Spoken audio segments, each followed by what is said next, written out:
Okay. Okay.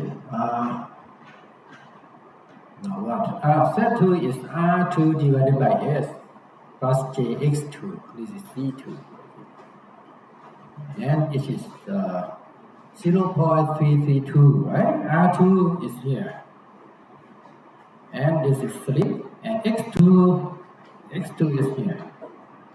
And we know this term. Okay, we know this impedance of the rotor. Okay.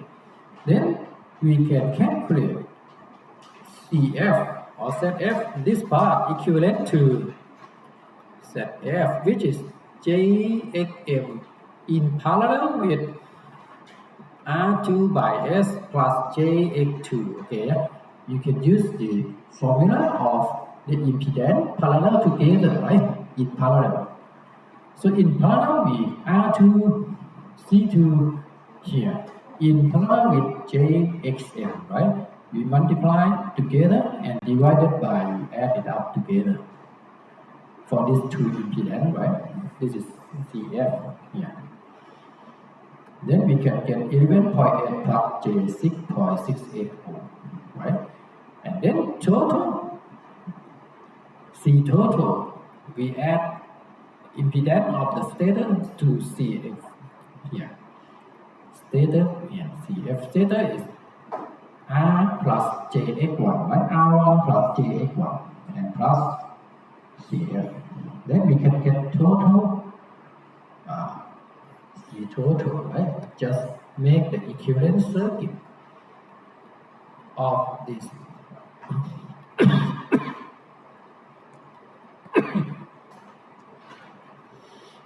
That total here. And the current will be the voltage of VI divided by square root 3 into V phase, right? And we can calculate current by the voltage divided by the impedance. And this is 18.8. So we can calculate the current flow I1 to this circuit, right? This circuit. Because we know all parameters here, right? And we know slip. Okay. And the power factor is cos minus 33.6. Where's the power factor come from? Is the angle lagging between current and voltage here, right? The voltage is different. It is as the reference angle and the current in theta angle. So the power factor of this circuit is 0.833 lagging.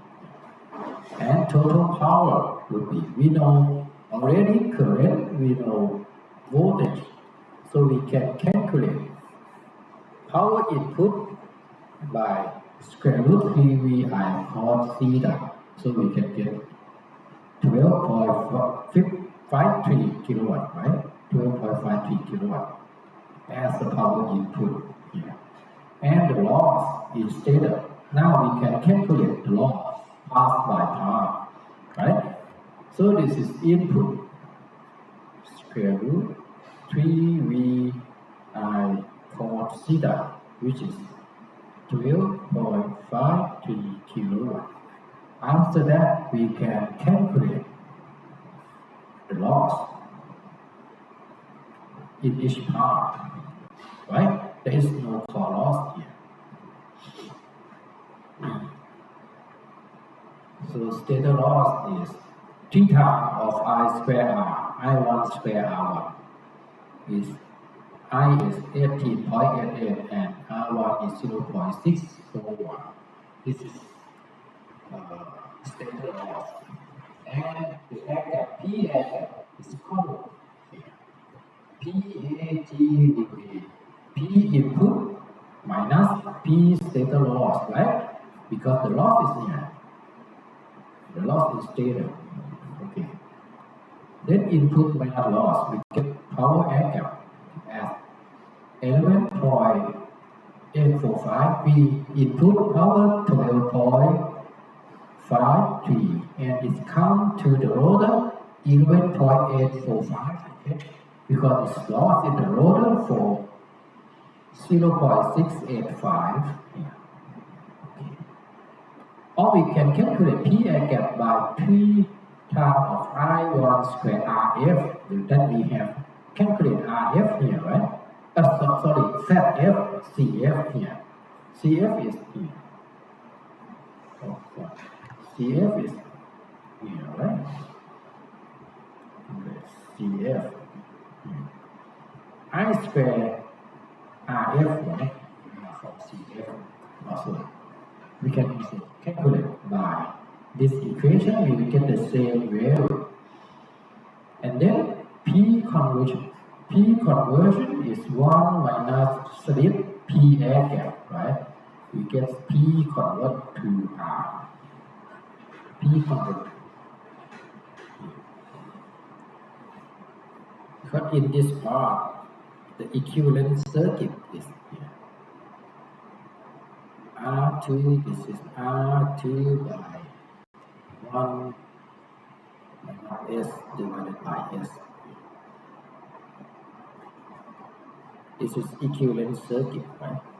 And we can say that this is P air gap. And from here, this is P conversion. Okay. This means that P input minus P air gap, right? And minus P rotor loss. Sorry, not P air gap.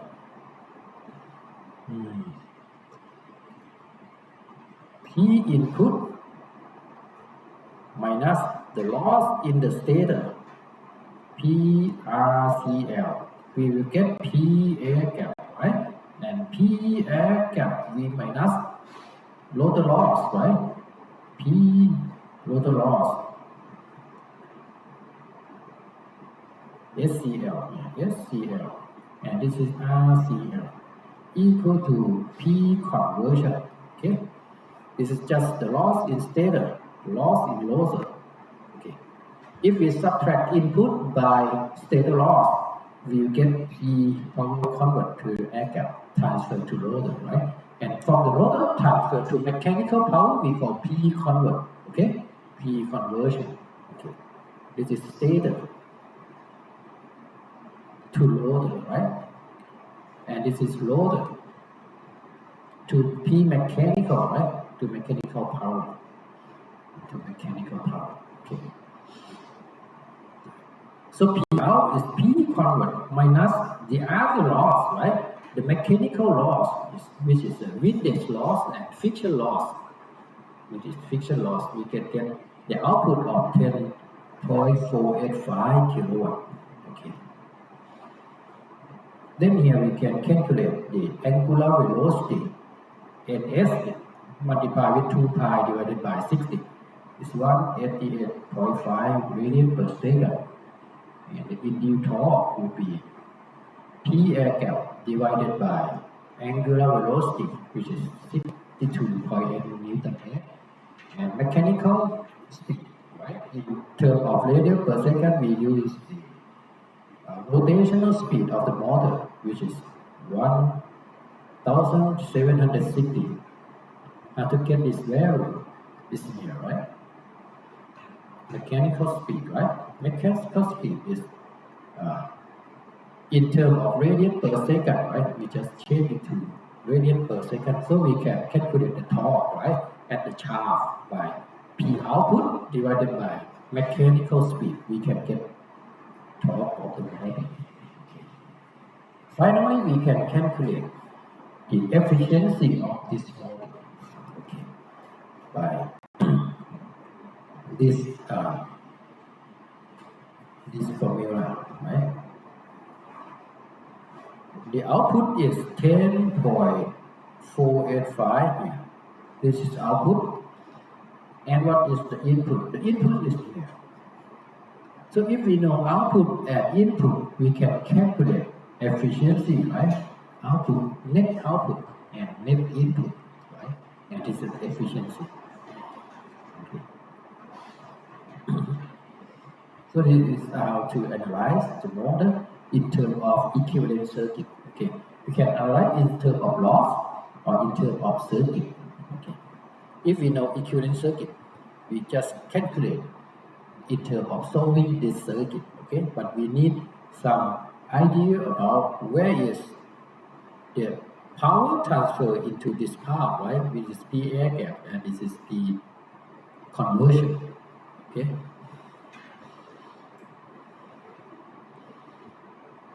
Okay. On the other hand, we can also analyze this circuit in terms of Thevenin theorem. Okay. In terms of Thevenin theorem, we can just change the circuit into Thevenin equivalent here. In this part, this is Thevenin equivalent of the motor, okay, of the motor circuit, and this is the loading power. This means that we change this circuit into this circuit here, okay, in terms of Thevenin equivalent. We have learned also, and then with Thevenin equivalent, we can conclude into this formula. This is Thevenin voltage here, and the magnitude is here. The impedance is here. Right? We can just use this formula. Okay. And with this equivalent circuit, we can calculate each parameter directly from this formula. For example, current of the motor, and this is the magnitude of the current, power, air gap, P air gap, which is we can directly calculate from this. Okay, and you can see that it's depending on the power of the air gap is depending on the voltage Thevenin R by S, R Thevenin RS, and X Thevenin like this. And the induced torque we can just calculate by this formula. Okay, and then step by step we can get P air gap and induced torque from this Thevenin equivalent. Okay, then the relation between mechanical speed and the induced torque can be plotted like this with this information. And this is the property of the induction machine, right? When we starting torque is here. When the speed is increase in speed from stopping the motor, you start operate the motor, the speed increase and the torque also increase in this case. And the maximum torque is here, and then the motor comes to operating condition, which is the 100% torque, 100%, and the speed is a little bit less than synchronous speed here. Okay, this is operating condition of the motor. And we call this maximum torque as pull-out torque. If you apply the load higher than this torque, the motor cannot move. Okay, it cannot move quickly. Okay. Also, we can have motor region and generator region here, right? This is the motor region and generator region. We just apply a torque and we generate the electric power. Okay.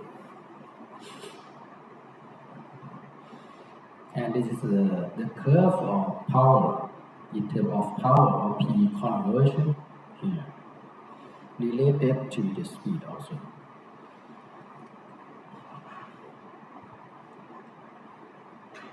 Then we can determine the torque and power by Thevenin theorem. Okay, from the equivalent circuit, right? RS R2 divided by S is equal to this formula, right? Square root of R Thevenin square plus X Thevenin plus X2 square.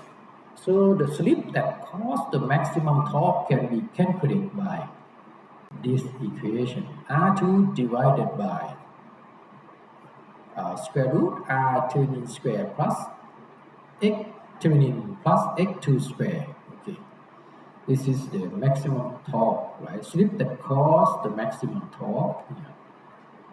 So it depends on this parameter that the maximum torque. Where is the maximum torque, right? For example, this in this graph, the maximum torque is here. If we change the parameter, the maximum torque is changed to a different point, right? Okay. And this is the formula for the maximum torque of the motor. You can get this maximum torque. Okay. Okay, let's see some example. Just substitute. In fact, this is just substitute to the equation. Okay. So if we have the motor with this parameter, okay, with this parameter R1, R2, X1, X2, and Xn. Also, we neglect RC in this example. Okay, calculate the slip that cause the maximum torque and the maximum torque. So we calculate by this equation, right? But we need to know R thevenin, X thevenin, right? And also, then after that, we calculate the maximum torque here. Okay. And the torque at the starting also. And if R2 multiplied by 2 determine speed and motor torque at the starting. Okay. So first we calculate V thevenin and C thevenin. Yeah. So we just use this formula, right? We substitute into this formula. So we can get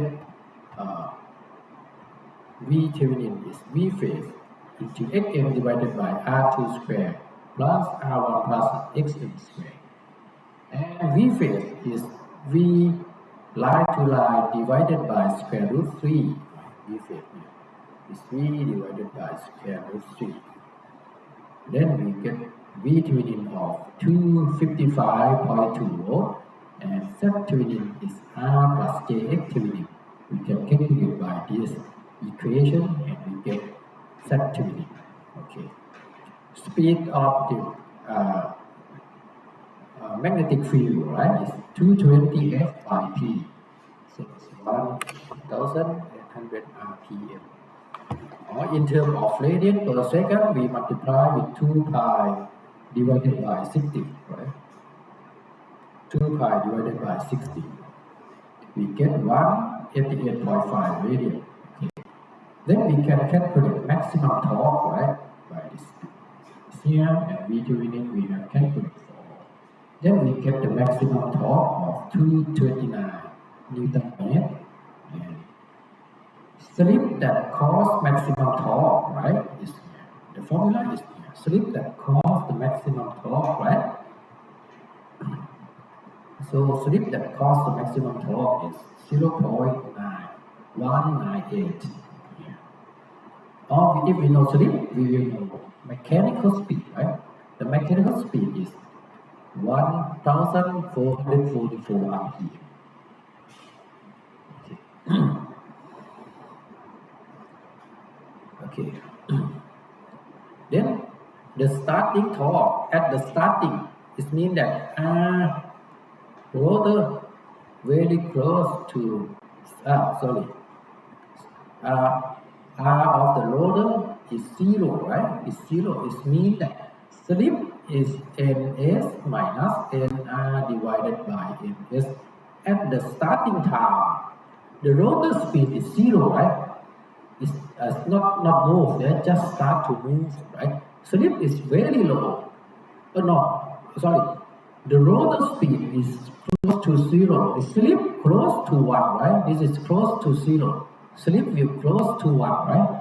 So at this point is the torque. We can calculate the torque, right? With synchronous speed. Okay? This is 104 Newton meter.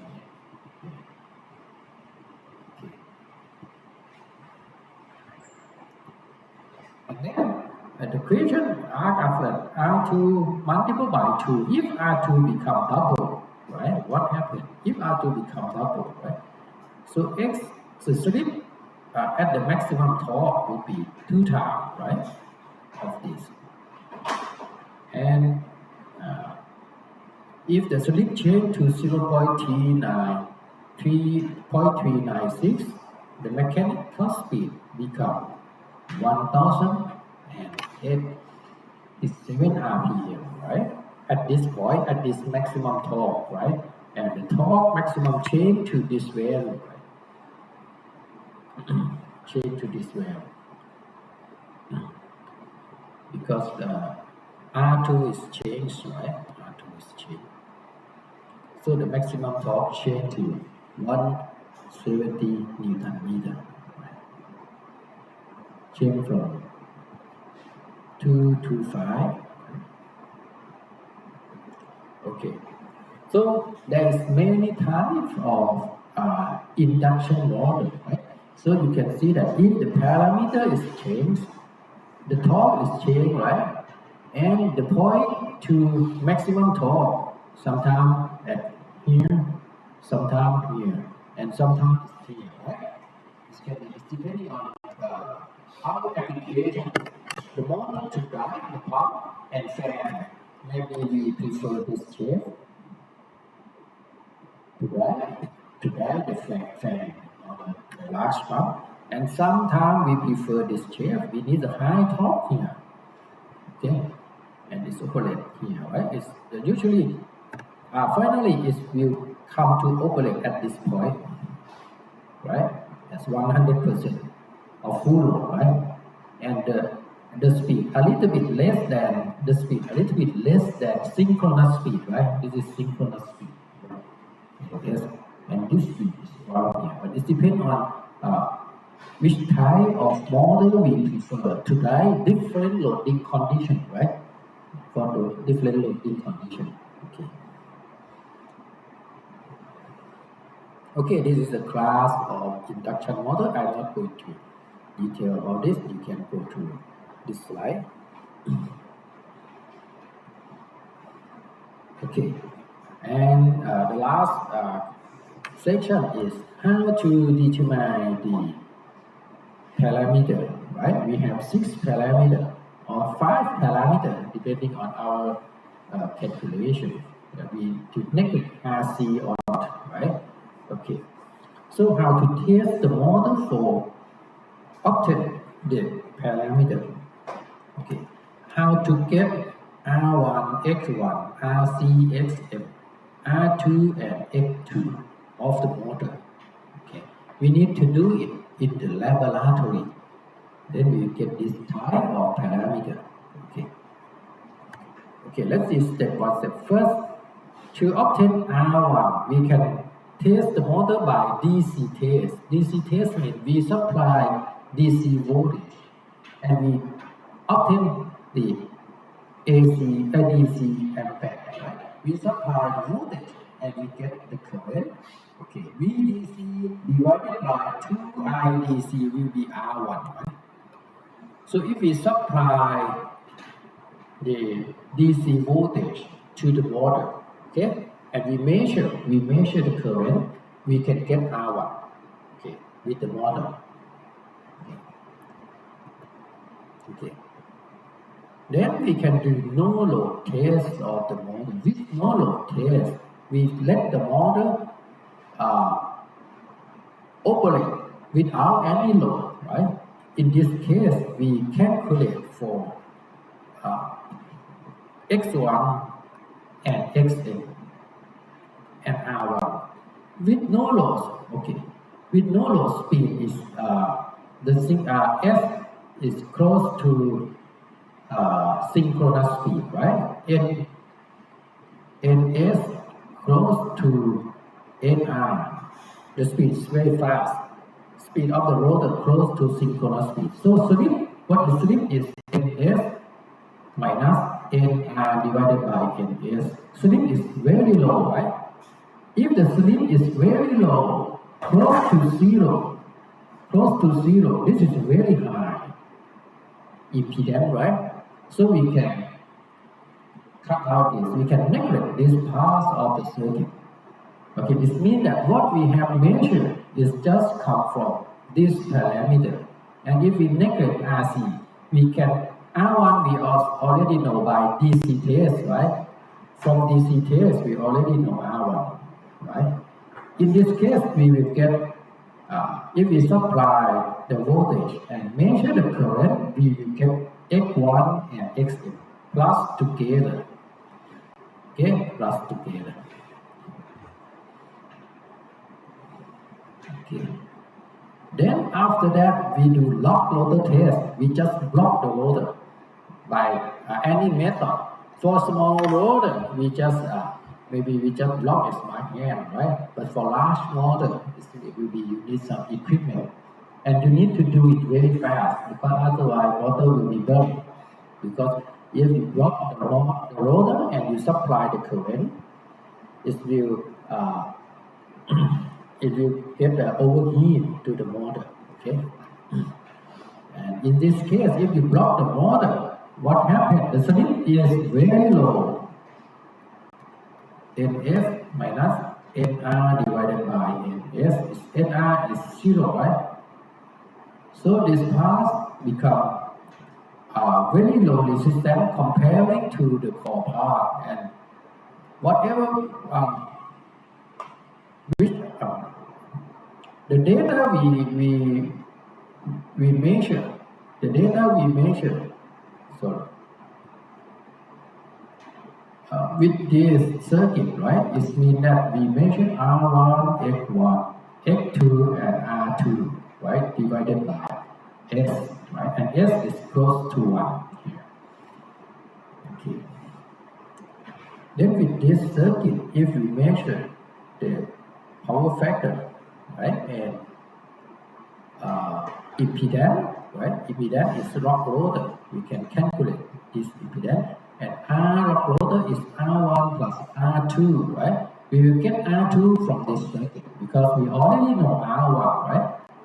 And then if we know X1, we will get X2, right? Because this circuit will provide X1 plus X2 for us. Yeah. Okay. This is the method for testing the motor. Okay. Okay, and then when we measure the motor, we will get X1 and X2 together. We will get X1 and X2 together, but we don't know how much for X1 and how much for X2. Right? We get X total. X total is X1 plus X2. We can measure X total. And then if we know the type of motor, so we can estimate. For example, X1 and X2 is the half of X total, right? 0.5 and 0.5 or 0.6, 0.4, 0.6, 0.3 and 0.7, 0.5, 0.5 is dependent on the type of the motor. Okay. By this estimation. Okay.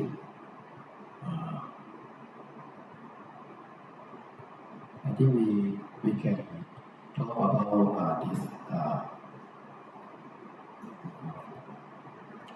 Talk about this example, okay? To determine the parameter of three-phase induction motor, okay?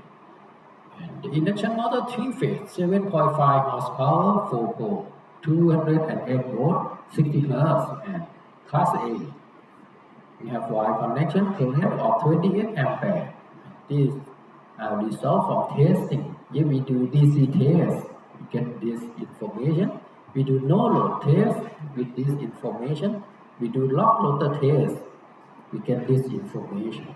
Okay. Find the equivalent circuit of the motor. After that, we can calculate the slip at the maximum torque. Okay.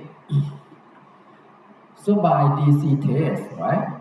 R1 is VDC divided by 2IDC. We can get R1 of 0.243 ohm, right?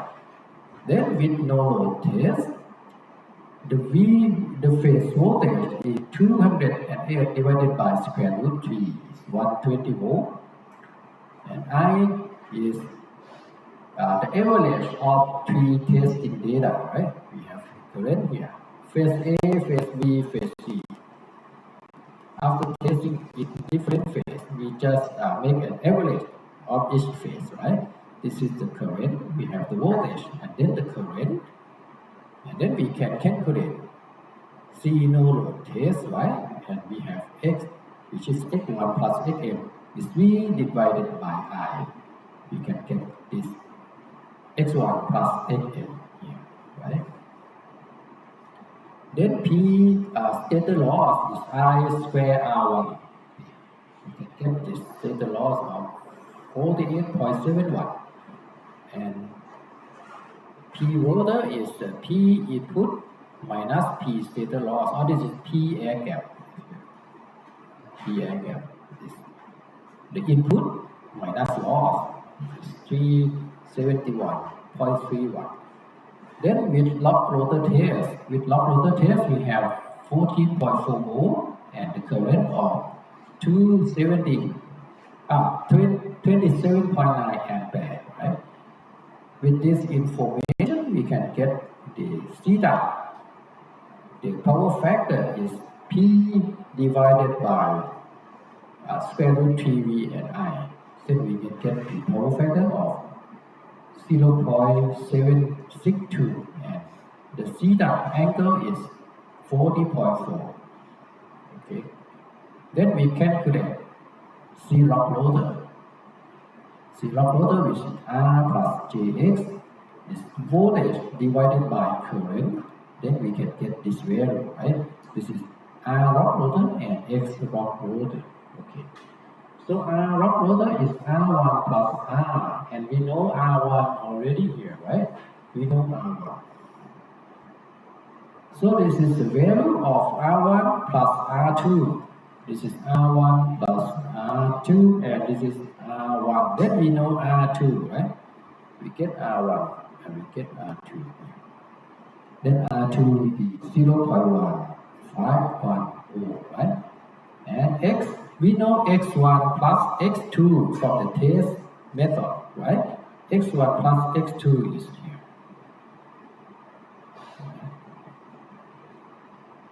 X1 plus X2. Okay. Then F test divided by F test. Because X is omega L, right? X is 2 pi FL. The testing of lock rotor test here, we test is at the lower frequency right here, 15 Hz only. Therefore, the actual X will be 60 Hz divided by 15 Hz into the value that we obtained is 1.434 ohm, right? And for class A model, is we share X1 and X2 out, okay, like this. Class A is here, right? For class A, X1 is 0.5 X lock rotor and X2 is 0.5 X lock rotor. Yeah. Okay, then we can calculate another value.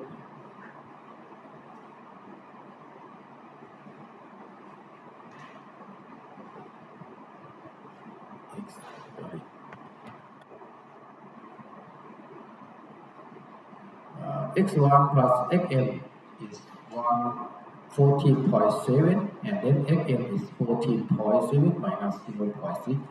So we back to the no load test, right? We know X1 plus Xm is here. At this moment, we don't know X1 yet, right? After we know X1, we calculate Xm, right? We can calculate Xm at 14.7 minus X1. So we get 14.23 ohm, right? And this is the final equivalent circuit of this test model, right? Of this test model. After that, we can calculate as a value of this model.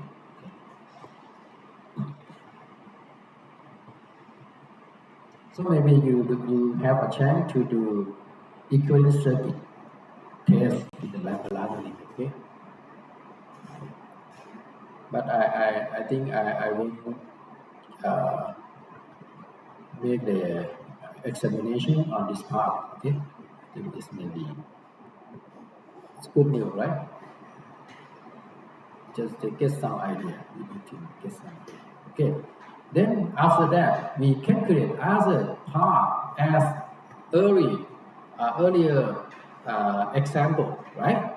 Okay. Then you can get the V Thevenin with